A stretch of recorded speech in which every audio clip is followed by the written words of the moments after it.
Yeah, I'm holding my hair because guess what the conversation's about? The conversation is about losing our hair. Hey, I'm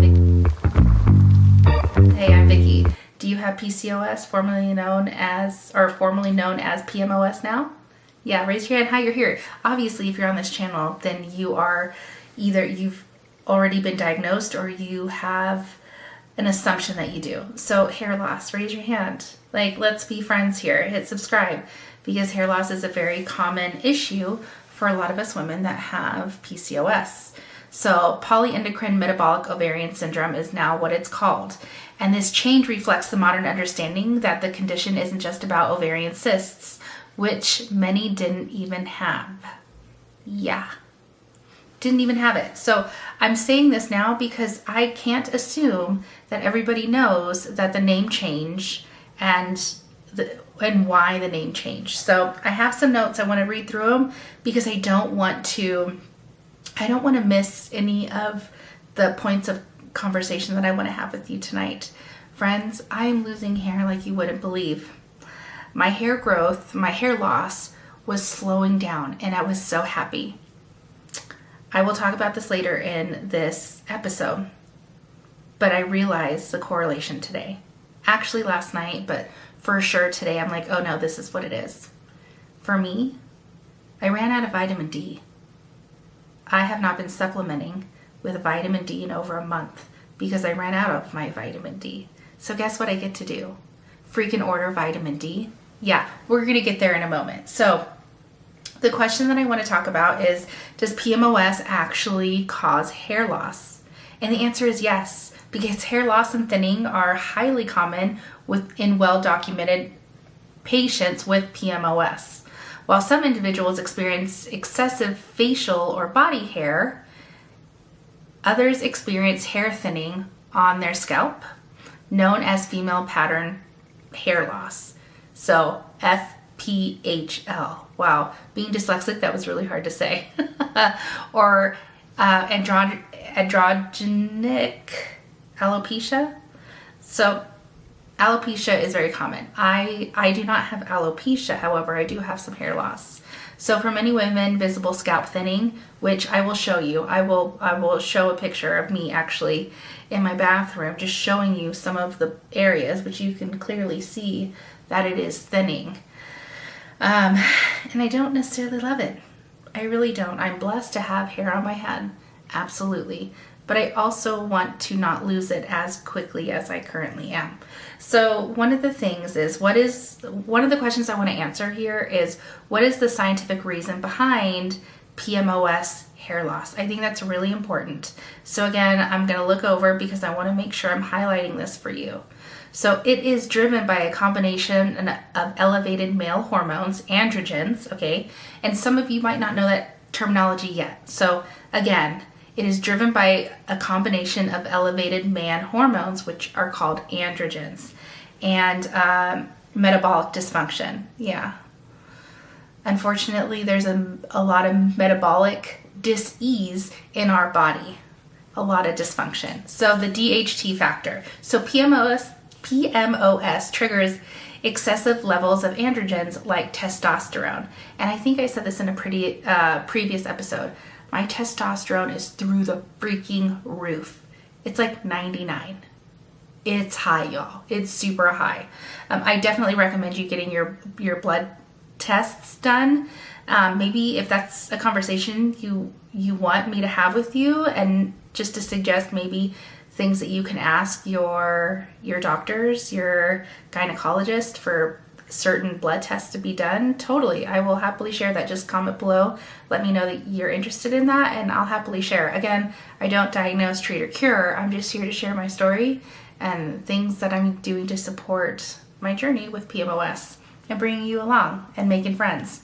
So, where am I at? Where are my notes? Okay. So an enzyme on your scalp called 5-alpha reductasase, which, y'all, these words are hard, which has increased activity in PMOS, converts testosterone into dehydrotestosterone, DHT. Yeah, I'm so glad they abbreviated that, DHT. So DHT is up to 5 times more potent than the testosterone at triggering hair loss. Okay, that's the correlation.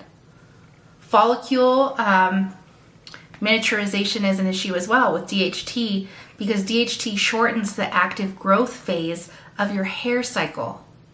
Okay, forcing your follicles to progressively shrink, right? It wants to miniaturize those follicles. So each new strand grows back finer, shorter, weaker, and more prone to breakage until some follicles become completely dormant. No freaking thank you.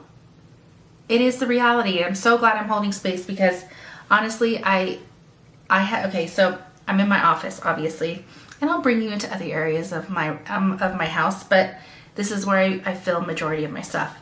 My desk is the oscillating one, but it's also two-toned. So I have like a wood tone in the middle and then white on the sides. When I put my hand through my hair, I mean, I've had over 30 strands today, just today, and I had a little tiny collection on the right-hand side of my desk because of how much hair I'm losing. Again, vitamin D is going to come into this story. So now we know about DHT and how it's just wreaking havoc. It's making it finer, weaker, shorter, and our hair is prone to more breakages. But we tap into the insulin resistance connection as well. And again, I have my notes here because, again, this is so important to help us understand why our bodies are doing this. We're not just losing hair for funsies, y'all. Like, this isn't just a fun thing that our body does. Our body does this because it is in need. And the faster we learn how to support these needs, the better off our body's response will be. So the insulin resistance connection is this. Around 70% of individuals with PMOS have insulin resistance. Raising my hand because I absolutely have that. High insulin levels trigger the ovaries to crank out even more androgens. Again, androgens, the male hormone. Okay, I lost where I was at. Okay, so yeah, high levels of, okay. At the same time, high insulin lowers sex hormone binding globulin, that SHBG, a protein that normally binds and inactivates, oh my, you guys, my dyslexia is like next level right now, so I apologize, but stick with me. So a protein, okay, so the SHBG, a protein that normally binds and inactivates testosterone. Lord have mercy, that word is hard. So less SHBG means more free testosterone, and DHT are left circulating to damage the freaking hair follicles. Well, that just pisses me off. That's annoying. High insulin also promotes localized scalp inflammation, compounding this issue. I kid you not, can't even make this up. I had a patch over here that my skin, like my scalp was sensitive, and it kind of felt hot. I'm like, what the dang heck? Why is this little tiny area on my skull freaking hot? I don't get it. Here's some hair.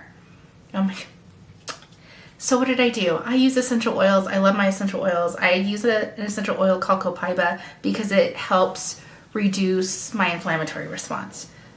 Thank Jesus I had it, because I put a couple drops in my fingertips and I rubbed it onto my scalp, and within 20 seconds, that heat, I don't want to say it was painful. It wasn't painful, but my body was aware of it, subsided, and it wasn't pissed. Like, the inflammation that obviously was occurring there didn't happen anymore. So, like, y'all, if you want to know like how awesome that is, comment down below and I'll totally tell you and where you can get it. But it's frustrating that our bodies have to go through this. So the next question I want to highlight is, how do I stop PMOS hair loss early? Okay. And what does this look like? What can this look like? Well, the answer to that is, stick with me. The reason why I say is because you'll find out. So PMOS hair loss looks very specific, and it is different from, it's different and it's treated different than male pattern baldness or bald spots, okay? So we have these things called the Christmas tree pattern. So widening part line that gradually spreads towards the front of your forehead, forming a triangle or Christmas tree shape. Interesting, right? Excessive shedding is another one. Finding hair and clumps on your pillowcase, your clothes, or in your, shower drain. Like, do you do shower art? Let's call it shower art with your hair so you don't clog your drain. They seriously make these things now where you can put your hair in this like contraption that pulls it off of your fingers. I think I found it on the TikTok shop. I didn't buy it because I just like do wall art. I take my hair and I put it on the wall. Who's with me? Please comment below so I know I'm not the only one with shower art. But that is another thing. So, but, losing more, we with PMOS lose more than normal because 50 to 100 strands a day is more than normal. We are more than normal. Okay. There's also texture changes. Hair that was once coarse or full feels limp, fine, dry, fragile, and breaks easily. I've noticed my hair breaks a lot faster. And friends, you didn't know me before. I cut 16 inches off of my hair. Or more than 16 inches a little over a month ago. Like, it feels great. I'm so glad. And I was hoping this would help with the weight of my hair so I wasn't losing as much. But again, going back to the vitamin D I'm not taking right now, and I get to buy. So hopefully I'm not doom and glooming you right now, but there are ways to spot if you have PMOS hair loss, and I just went through a couple. So one thing that in my findings mentioned is that styles won't hold. So curls fall flat, or your hair, like the scrunchie falls out. That's another common warning that you might be losing more than you think. Or scalp issues, oiliness, dryness, itching, dandruff, or inflammation. I have checked all those freaking boxes before. All of them. So you're not alone. I totally see you. I absolutely see you. Question 5 I want to go over is PMOS hair loss reversible? And the answer is yes. It is treatable and reversible, but it requires patience and a comprehensive approach. It may not completely restore your hair to its normal density, but you can significantly reduce shedding and stimulate major hair growth. Okay? The key is treating the underlying hormone and metabolic imbalances internally, alongside direct scalp-focused hair care externally. And if you didn't know, now you know. We can't just treat it topically. We have to treat it internally. Our bodies with PMOS are extremely inflamed. Okay? A lot of us women have high androgens. Again, I'm the 99% of testosterone. That's just wild. Way too much going on in my body. And I'm also insulin resistant. So treating those things is going to help my hair growth, my hair from falling out when I treat those things. So another thing I want to talk about, and I'm making this long. I'm so sorry. We're already over 14 minutes. Actually, I'm not sorry. This needed to be said, and I wanted to do it in one video. There are step-by-step action plans. Again, I'm not diagnosing and treating, but I just wanted to highlight a couple of these. So external hair and scalp care would be for immediate action. So wash your hair daily or even every other day. Thoroughly cleanse. Cleansing is crucial to prevent oil and DHA buildup from clogging hair follicles. That would be important.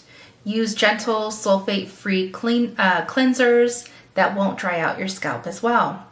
Avoid ingredient traps. Yes, avoid the ingredient traps. Avoid hair products containing waxes or mineral oils which form a suffocating film on the scalp and interfere with normal sebum production.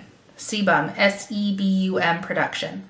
Look for products containing hydrolyzed proteins, keratin or collagen, and B vitamins. Yeah. Stop styling in a way that's going to damage your hair. Okay? We get to be beautiful. We get to do what the heck we want to do, but maybe use less chemicals, less heat, less flat irons, less curling irons more often. Like maybe you can titrate down a little bit, right?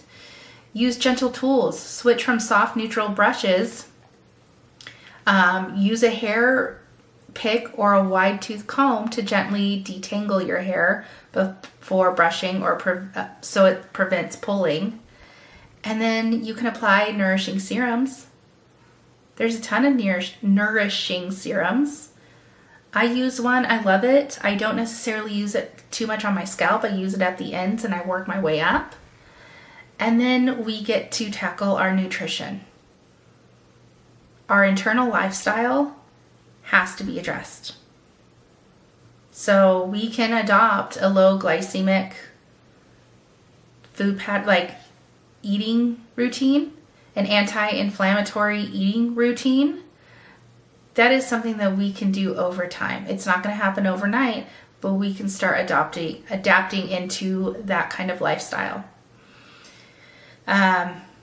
It's also in my findings, we're talking about macronutrients, okay? Getting macro, optimizing your macro nutrients. So including high quality proteins with every meal to slow your glucose absorption. Yeah, it's fascinating how much us women in general, whether you have PCOS, PMOS or not, the amount of protein and fiber intake has significantly gone downhill. Y'all, we are deficient in our fiber and protein, and not all protein is the same.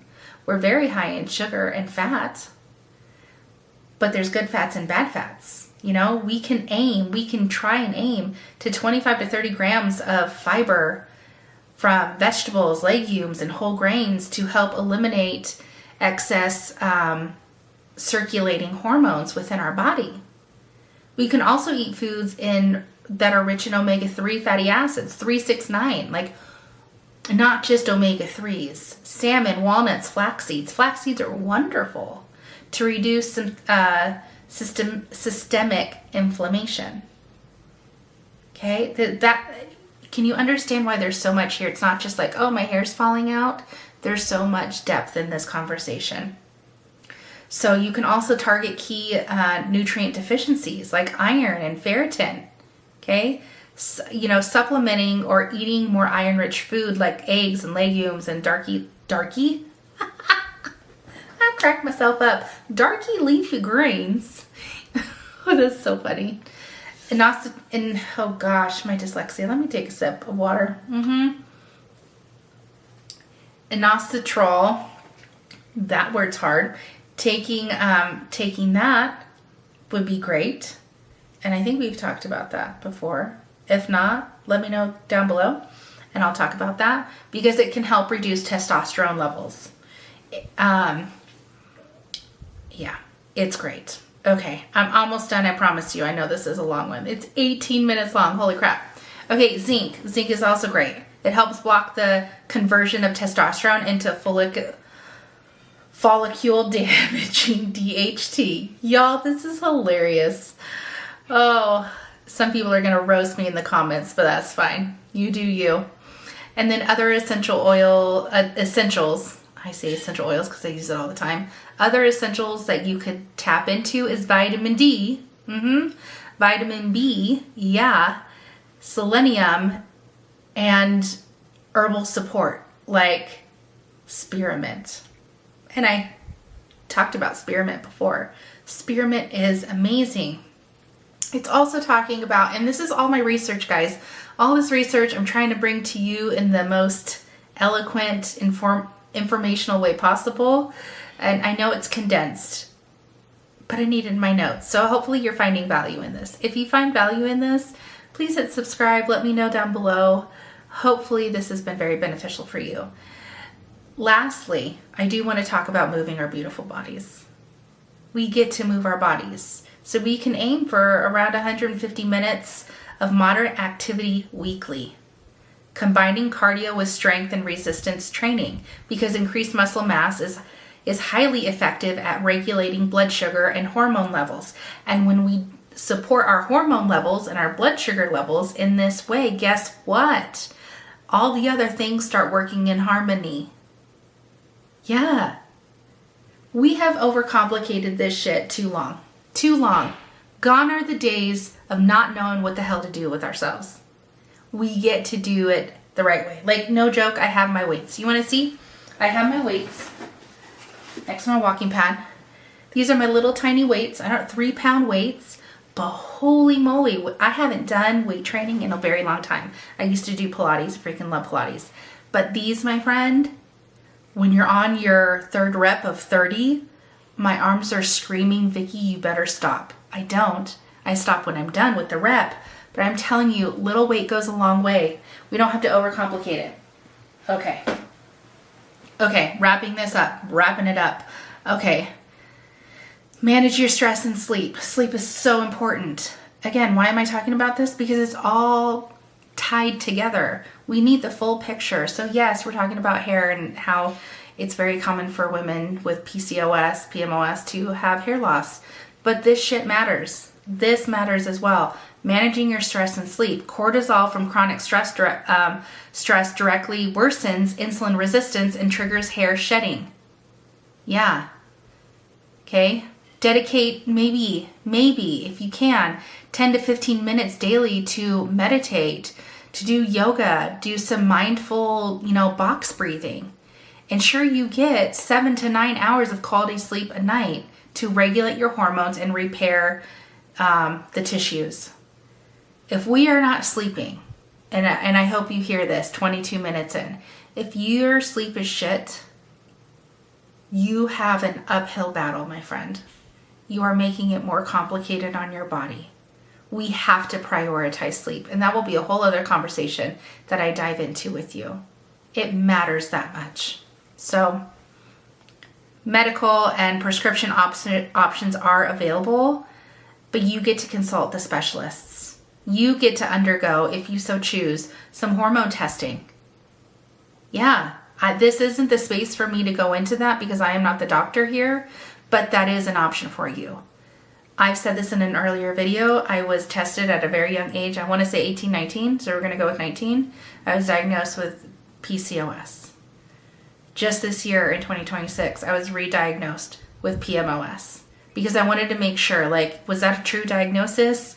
Or was I making this up? Is something else wrong with me? And I shouldn't say wrong. It was something else going on with me. But I knew. My blood work doesn't lie. And friends, blood work doesn't lie. So you can do that. I would highly encourage you to do that. I want y'all ladies to be so informed and aware at all of the tools and all of the connections because our body wants to work as one. But when we are insulin resistant, when we are sleeping like shit, when we are not moving our bodies, and when we are not nourishing our cells on a cellular level with fiber and protein and hydration, all these things matter, and we get to do better. So friends, this was a long one. I love you so damn much, but I really want you to invest in your wellness. And hopefully this added some massive value. Let me know below what you learned. And you know what? I think I'm going to make this into a PDF so you can understand from my notes, because I don't think you'll be able to understand all my notes because they're a hot mess. However, I will make this into a PDF. All you have to do is ask for it and I will send it out. So comment below PDF and I will make sure I get that to you. Okay, friends, be well, hydrate, love yourself enough to keep learning, and I'll see you in the next video. Bye, guys.